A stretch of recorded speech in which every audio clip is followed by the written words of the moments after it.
Hello friends, मैं कौशिक कुमार आपके लिए एक और धांसू ट्रिक लेकर आया हूँ। यह क्लास राष्ट्रपति से संबंधित है। तो राष्ट्रपति से जितने भी प्रश्न बनते हैं उन सारे प्रश्नों को इस क्लास में हम अच्छे ढंग से पढ़ेंगे, जिससे कि हमारे एग्ज़ाम में एक भी प्रश्न न छूट पाए राष्ट्रपति से। आपको पता होना चाहिए कि लगभग सारे एग्ज़ाम में प्रेसिडेंट से रिलेटेड प्रश्न पूछे जाते हैं, चाहे किसी तरह के प्रश्न हो, कभी पद से, कभी वेतन से, कभी निर्वाचन से, कभी उनके अधिकार से। तो इनसे प्रश्न हमेशा आते रहते हैं आपके एग्ज़ाम में। तो सारे प्रश्न को कवर करेंगे, उसके बाद ट्रिक के माध्यम से याद करेंगे। आपको बता दूं कि पहले हम डिटेल में इसे पढ़ेंगे, फिर आपको मैं ट्रिक बताऊंगा जिससे कि आप याद रखेंगे। आपको बता दूं कि पहले डिटेल में पढ़ना ज़रूरी है, फिर आप ट्रिक को जब देखेंगे तो आपको ज़्यादा दिन तक ये याद रह पाएगा। तो सबसे पहले हम इसे डिटेल में पढ़ लेते हैं, फिर ट्रिक बताऊंगा कि किस तरह से आप इसे शॉर्ट ट्रिक में आप याद रख सकते हैं। और प्रेसिडेंट से संबंधित जितने भी अनुच्छेद हैं उन्हें भी अच्छे ढंग से हम कवर करेंगे, ठीक है। तो सबसे पहला अनुच्छेद जो है, जो राष्ट्रपति से रिलेटेड है, वो अनुच्छेद कौन सा है? अनुच्छेद 52 है। ध्यान में रखिएगा, अनुच्छेद 52 जो है राष्ट्रपति के पद का प्रावधान किया गया है। यानी हमारे संविधान में जो राष्ट्रपति हैं उनके जो पद है उन्हें अनुच्छेद किसमें? अनुच्छेद 52 के तहत प्रावधान किया गया है कि भारत का एक कौन होगा? राष्ट्रपति होगा। उसके बाद जो सेकंड है आपका अनुच्छेद 53 है। इसमें क्या है कि राष्ट्रपति कार्यपालिका का औपचारिक प्रधान होता है। क्या होता है? औपचारिक प्रधान होता है। आपको बता दूं कि हमारे देश में लगभग सारे काम किसके साइन से होते हैं? तो प्रेसिडेंट यानी राष्ट्रपति के साइन से होते हैं। लेकिन आप सबको मालूम होना चाहिए कि हमारे देश का जो मेन होता है, जो वास्तविक प्रधान होता है, जो सारे वर्क को हैंडल करता है, सारे देश से लेकर विदेशी मामले का जो फैसला लेता है, वो कौन लेता है? तो औपचारिक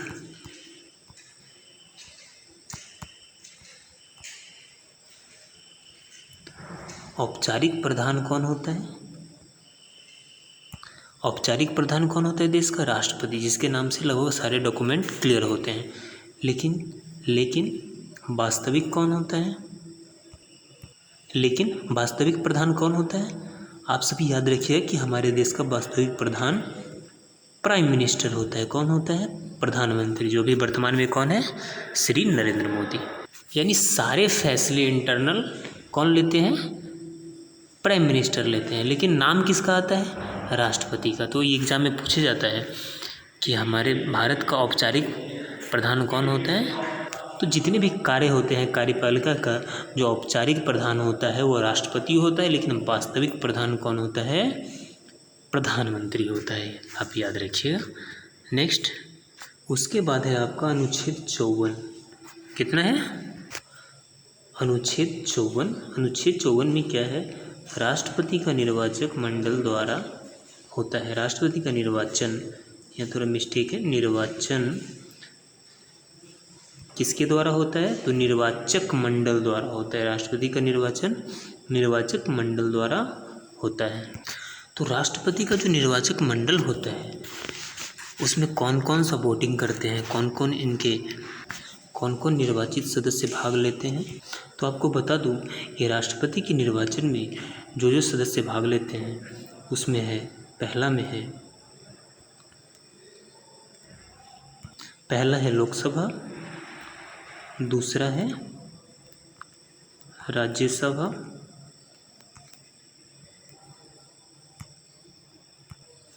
तथा तीसरा है विधानसभा। कौन है? विधानसभा। यानी लोकसभा में जो हमारे सांसद होते हैं, जो चुन के जाते हैं हमारे यहाँ से लोकसभा इलेक्शन में, वो शामिल होते हैं। यानी आपका एरिया का जो सांसद होगा, जो चुन के जाता है आपके यहाँ से, वो भी राष्ट्रपति के निर्वाचन में शामिल होते हैं। उसके बाद राज्यसभा है। राज्यसभा के निर्वाचित सदस्य भी राष्ट्रपति के निर्वाचन में शामिल होते हैं। उसके बाद है विधानसभा, विधानसभा यानी जो आपके राज्य में इलेक्शन होता है, विधानमंडल का इलेक्शन होता है, उसमें जो विधायक चुने जाते हैं, कौन? अब देखते होंगे आपके एरिया का कोई ना कोई विधायक होगा, ठीक है। तो वो विधानसभा के सदस्य होते हैं, तो वो भी क्या होते हैं? राष्ट्रपति के निर्वाचन में शामिल सदस्य होते हैं। तो कौन कौन हो गया? लोकसभा, राज्यसभा और विधानसभा के निर्वाचित सदस्य किस में भाग लेते हैं? राष्ट्रपति के निर्वाचन में भाग लेते हैं। और कौन कौन भाग लेते हैं तो आगे देख लेते हैं। उसके बाद आपका जितने भी मनोनीत सदस्य होते हैं, यानी जिन्हें राष्ट्रपति के द्वारा मनोनीत किया जाता है, वो सदस्य राष्ट्रपति के निर्वाचन में भाग नहीं लेते, यानी मनोनीत सदस्य भाग नहीं लेते हैं। उसके अलावा जो विधान परिषद के सदस्य होते हैं, किसका? विधान परिषद के जो सदस्य होते हैं वो भी राष्ट्रपति के निर्वाचन में भाग नहीं लेते हैं। तो आप याद रखिएगा, इससे प्रश्न पूछे जाते हैं कौन कौन भाग लेता है? लोकसभा के सदस्य, राज्यसभा के सदस्य और विधानसभा के सदस्य। मनोनीत जो सदस्य होते हैं लोकसभा राज्यसभा के, वो भाग नहीं लेते हैं, और विधान परिषद के सदस्य भी भाग नहीं लेते हैं। इसके अलावा राष्ट्रपति के निर्वाचन में आपको बता दूं कि केंद्र शासित प्रदेश भाग नहीं लेता है, केंद्र शासित प्रदेश भाग नहीं लेता है। लेकिन दो ऐसा केंद्र शासित प्रदेश है जिसमें दिल्ली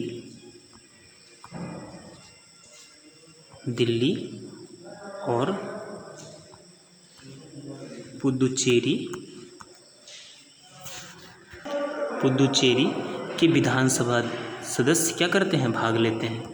बाकी किसी भी केंद्र शासित प्रदेश के विधानसभा सदस्य भाग नहीं लेते हैं, लेकिन दिल्ली और पुदुचेरी के विधानसभा सदस्य भाग लेते हैं। कौन भाग लेता है?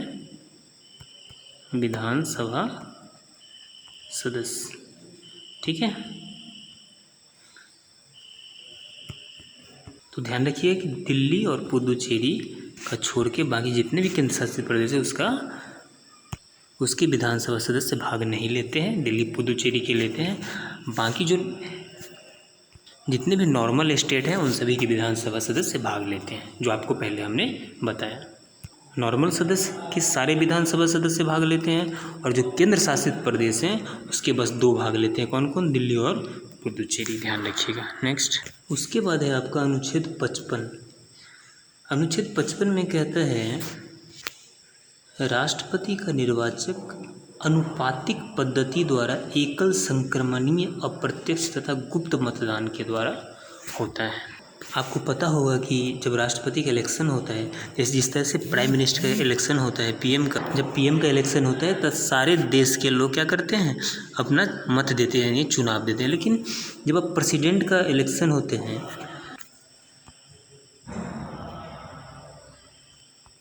तो आप ध्यान देंगे कि हमें आम जनता अपना वोट देती नहीं है।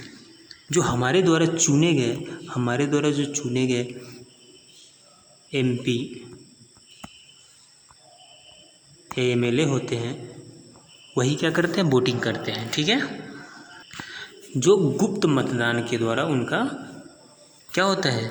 निर्वाचन होता है। अप्रत्यक्ष तथा गुप्त मतदान के द्वारा उनका निर्वाचन होता है, ठीक है। आपको एक इम्पोर्टेंट बात बता दूं कि जब उनका इलेक्शन में जो प्रेसिडेंट के लिए कैंडिडेट के रूप में शामिल होते हैं, उन्हें 15,000 रुपया जमानत के रूप में लिया जाता है। अगर जब वोटिंग होता है, वोटिंग में अगर उन्हें 1/6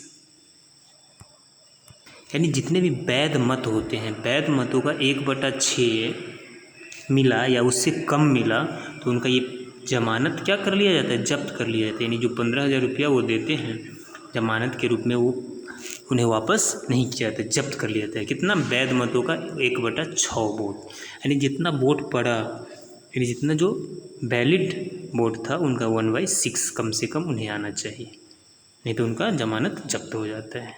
आगे देखते हैं। आगे है अनुच्छेद 56।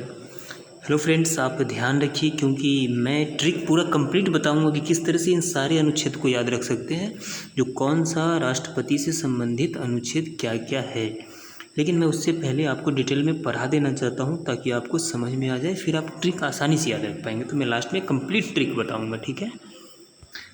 नेक्स्ट है अनुच्छेद 56 में क्या कहता है कि कार्यकाल यानी राष्ट्रपति का जो कार्यकाल होगा कितने वर्षों का होगा, 5 वर्ष का होता है।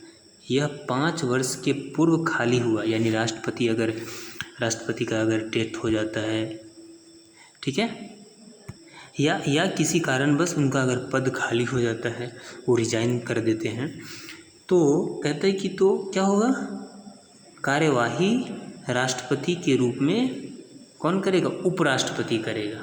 यहाँ पे मिस्टेक है, क्या हो जाएगा, उपराष्ट्रपति। कौन करेगा, उपराष्ट्रपति या मुख्य न्यायाधीश। यानी अगर राष्ट्रपति का डेथ हो गया या रिजाइन मार दिया तो कौन करेगा, पहले तो वाइस प्रेसिडेंट।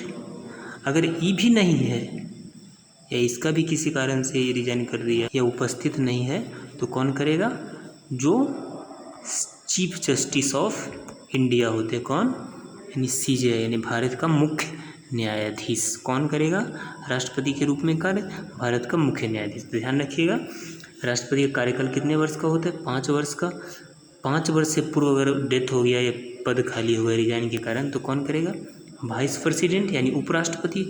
अगर ये भी किसी कारणवश नहीं रहा तो कौन करेगा, सीजेआई यानी चीफ जस्टिस ऑफ इंडिया यानी भारत के मुख्य न्यायाधीश। तो इन सारी पॉइंट्स को याद रखिएगा आप।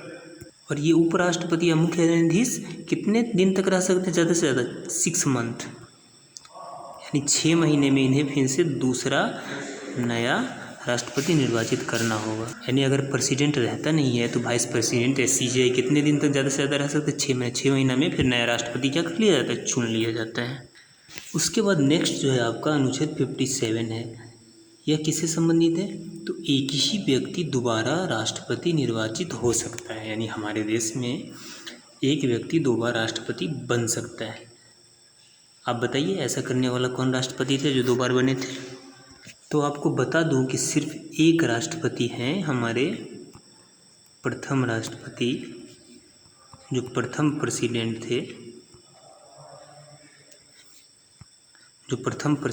थे, कौन थे, डॉक्टर राजेंद्र प्रसाद। कौन थे, डॉक्टर राजेंद्र प्रसाद। सिर्फ इन्होंने ही 2 बार प्रेसिडेंट बना है, बाकी अभी तक दूसरा कोई भी राष्ट्रपति नहीं हुआ है ऐसा जो दोबारा प्रेसिडेंट बने हो, ठीक है। तो आप इसे ध्यान में रखिएगा, अनुच्छेद 57। उसके बाद अनुच्छेद 58 में है योग्यता। क्या है, योग्यता। तो भारत का राष्ट्रपति बनने के लिए आपकी क्या क्या योग्यता होनी चाहिए, ध्यान रखिएगा। सबसे पहला क्या होगा, वह भारत का नागरिक हो।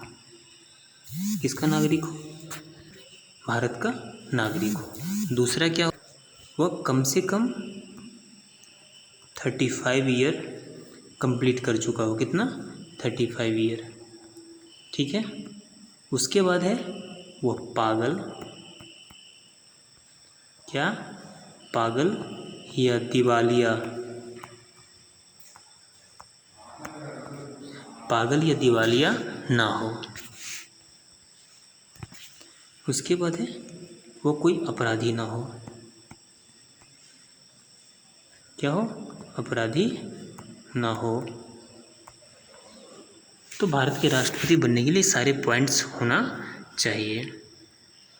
ये सारे पॉइंट्स को आप याद रखिएगा। उसके बाद है अनुच्छेद 59, जिसमें राष्ट्रपति बनने के लिए जो दशाएं हैं यानी जो शर्त रखा गया है उन सारी चीज़ों का डिटेल दिया गया है, तो उन्हें भी देखते हैं हम।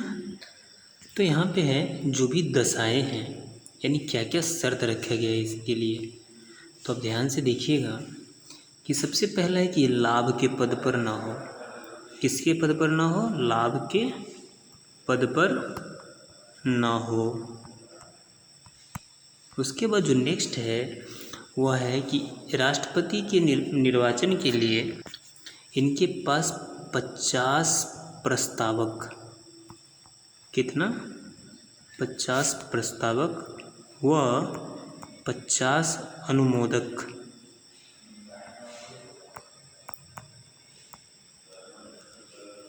अब आप बताइए, 50 सांसद चाहिए इन्हें प्रस्तावक के रूप में, अनुमोदक के रूप में। वो जब तक साइन नहीं करेंगे तब तक ये राष्ट्रपति के चुनाव में शामिल नहीं हो सकते हैं।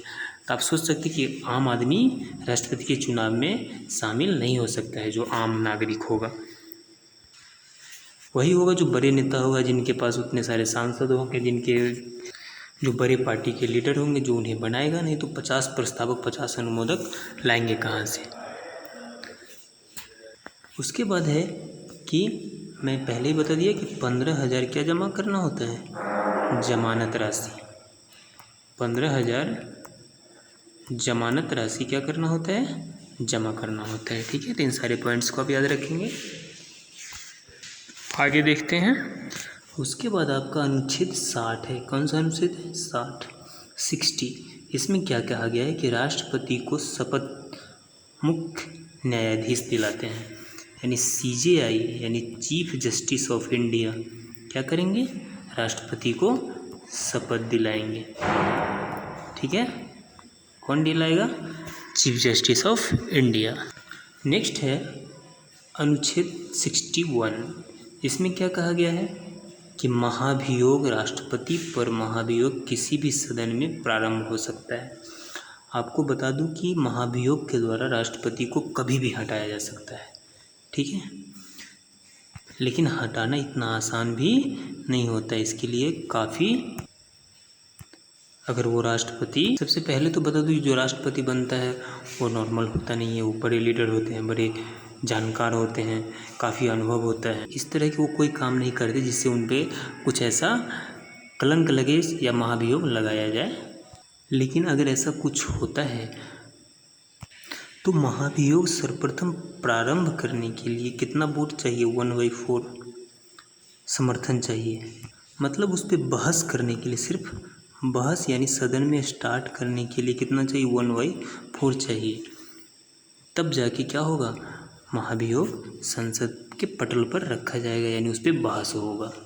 तथा इसे पारित करने के लिए कितना चाहिए? 2/3, यानी 3 सांसद है आपके पास, उसमें से कम जितने पार्लियामेंट में, उसमें से 2 का समर्थन होना चाहिए कि इन पे महाभियोग लगाया जाए, इन्हें हटाया जाए। क्या किया जाए? इन्हें हटाया जाए। तभी जाके राष्ट्रपति को हटाया जा सकता है। उसमें भी प्रेसिडेंट को, राष्ट्रपति को महाभियोग लाने से 14 दिन पहले इन्फॉर्म करना होता है। कितने दिन पहले? 14 दिन पहले इन्फॉर्म करना होता है। तो आपको बता दूं कि 2 सदन है, एक है लोकसभा और दूसरा क्या है? राज्यसभा। अगर दोनों में 2/3 और 2/3 मत से विधेयक पास हो जाता है तो राष्ट्रपति को क्या किया जाएगा? महाभियोग के द्वारा हटा दिया जाएगा। लेकिन अभी तक यह किसी भी राष्ट्रपति पे लागू नहीं हुआ, यानी किसी भी राष्ट्र प्रेसिडेंट को महाभियोग के द्वारा हटाया नहीं गया है। तो इस तरह से राष्ट्रपति के बारे में जितने भी प्रश्न थे उसको हमने कवर किया है। अब हम ट्रिक से इन सारे को कैसे याद रखेंगे वो देख लेते हैं। तो आपके लिए ट्रिक क्या है, याद रखिएगा, ध्यान से देखिए। पकानी कोका दुयो दशम। इससे आप कंप्लीट जितने आर्टिकल हैं प्रेसिडेंट से संबंधित उसे आप याद रख सकते हैं। अब कौन सा किस आर्टिकल से क्या क्या है उसे हम देखते हैं। तो आप 1 से 52, देखिए 52 से स्टार्ट है प्रेसिडेंट का पद, जैसे राष्ट्रपति का पद हो 52, 53, पकानी कोका दुयो दशम, यानी 52, 53, 54, 55, 56, 57, 58, 59, 60, 61। आप कंटिन्यू याद रखेंगे। इससे अनुच्छेद क्या क्या पॉइंट से उसे बताता हूँ मैं। तो पहला क्या है? प। तो प से क्या हो जाएगा? पद। क्या हो जाएगा? राष्ट्रपति का पद, याद रखिएगा। उसके बाद दूसरा क्या है? का, यानी का से होता है राष्ट्रपति जो होता है कार्यपालिका का प्रधान होता है। अभी हमने बताया कि कार्यपालिका का औपचारिक प्रधान कौन होता है? राष्ट्रपति, लेकिन वास्तविक कौन होता है? प्रधानमंत्री होता है। तो कार्यपालिका का प्रधान क्या होगा? पालिका का प्रधान, यानी कार्यपालिका का प्रधान कौन होता है? राष्ट्रपति होता है, लेकिन वास्तविक में प्रधानमंत्री होता है। मैंने अभी डिटेल में भी आपको पढ़ाया है। नेक्स्ट, तो प से पद, का से कार्यपालिका का प्रधान, उसके बाद है नी, ठीक है। उसके बाद क्या है? नी। नी से क्या हो जाएगा? निर्वाचक, निर्वाचन मंडल, यानी राष्ट्रपति के निर्वाचन के बारे में किस में है? 54 आर्टिकल में। किस में? 54 आर्टिकल में राष्ट्रपति के निर्वाचन से संबंधित है, यानी पद 52 से संबंधित है, कार्यपालिका के प्रधान 53 से संबंधित है, और अनुच्छेद 54 में क्या है? निर्वाचन से संबंधित है, ठीक है। नेक्स्ट, उसके बाद क्या है? को से कोटा, क्या है? कोटा, यानी राष्ट्रपति का इलेक्शन किस पद्धति द्वारा होता है? एकल पद्धति, किस कंडीशन में होता है, यानी जो भी कोटा है उनका, उसके बारे में बताया गया है। उसके बाद अनुच्छेद जो 56 है, ये क्या है? तो इनका है कार्यकाल, कार्यकाल के बारे में दिया गया है। यानी हमने पहले बताया कि 56 में कार्यकाल 5 वर्ष होगा, कार्यवाही राष्ट्रपति यानी कार्यवाहक राष्ट्रपति, उपराष्ट्रपति होंगे, अगर राष्ट्रपति नहीं रहेगा तो, और उपराष्ट्रपति भी नहीं रहेंगे तो मुख्य न्यायाधीश होंगे, वो पहले ही हमने बताया आपको। इस तरह से कार्यकाल हो जाएगा 56 आर्टिकल, किससे हो जाएगा? 56 आर्टिकल से। नेक्स्ट, अगला है अनुच्छेद 57, यानी दू से क्या हो जाएगा? दोबारा निर्वाचन, यानी हमने आपको पहले बताया कि डॉक्टर राजेंद्र प्रसाद क्या थे? दोबारा राष्ट्रपति बने थे, यानी 2 बार राष्ट्रपति बन सकता है, लेकिन अभी तक एक ही बने हैं, ऐसा पहले हमारे प्रेसिडेंट डॉक्टर राजेंद्र प्रसाद, ठीक है। उसके बाद आपका यो, जो 58 से संबंधित है, यो। तो यो से क्या हो जाएगा? योग्यता, क्या हो जाएगा? योग्यता, यानी राष्ट्रपति का क्या योग्यता होना चाहिए, जैसे वो भारत का नागरिक हो, दिवालिया ना हो, पागल ना हो, 35 वर्ष आयु कंप्लीट कर चुका हो, तो इस तरह से पकानी कोका दुइयों तक पहुंच गए। उसके आगे देखते हैं। उसके बाद आपका 59, जिसमें क्या है? दशा। दशा मतलब कि वो किसी लाभ के पद पर ना हो, किसके पद पर? लाभ के पद पर ना हो। उसके बाद 50 अनुमोदक, क्या? 50 अनुमोदक, 50 प्रस्तावक, 15,000 रुपया क्या? जमानत राशि के रूप में, ये सारी शर्तें हैं उनके साथ, दशाएं। नेक्स्ट, उसके बाद है अनुच्छेद 60, यह किससे है? ये स है, यानी शर्त, शर्त नहीं शपथ, क्या हो जाएगा? शपथ, यानी अनुच्छेद 60 में क्या है? शपथ से रिलेटेड है, जिससे आपको पता है कि राष्ट्रपति को शपथ कौन दिलाता है? चीफ जस्टिस ऑफ इंडिया, यानी CJI दिलवाते हैं, हमारे देश का मुख्य न्यायाधीश जो है वो दिलवाते हैं। वो आपको पहले ही मैं बता चुका हूँ 60 में, तो वो कंप्लीट हो गया। उसके बाद जो लास्ट है आपका मौ, यानी कौन सा है? 61, यानी आर्टिकल 61, यानी मौ से क्या हो जाएगा? महाभियोग,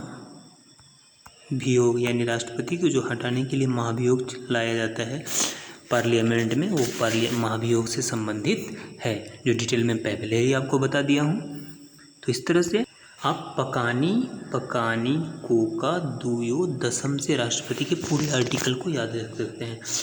पकानी से राष्ट्रपति का पद, का से हो जाए कार्यपालिका का प्रधान, उसके बाद निर्वाचन मंडल, को से कोटा हो जाएगा, का से कार्यकाल, दू से दोबारा निर्वाचन, यो से योग्यता, और द से क्या हो जाएगा? दशा, स से क्या हो जाएगा? शपथ, और म से क्या हो जाएगा? महाभियोग। तो पकानी कोका दुयोदशम, ठीक है। इस ट्रिक से आप कंप्लीट प्रेसिडेंट के बारे में याद रख सकते हैं, लेकिन हमने जो डिटेल में पहले पढ़ाया उसे पढ़ेंगे, फिर ये से या ट्रिक देखेंगे, फिर आपके ध्यान में ये टिकेगा, वरना दिमाग से निकल जाता है बातें। इस बेस्ट क्लास के साथ फिर मिलेंगे नेक्स्ट क्लास में। अगर आपको हमारा क्लास पसंद आया हो तो आप हमारे चैनल को सब्सक्राइब कर लीजिए, जिससे कि आपको बेस्ट से बेस्ट क्लास मिलता रहे, और बेस्ट से बेस्ट धांसू ट्रिक, जिससे कि आप अपने एग्ज़ाम में प्रश्नों को आसानी से हल कर पाएँ। तो मिलते हैं फिर से नेक्स्ट क्लास में। जय हिंद।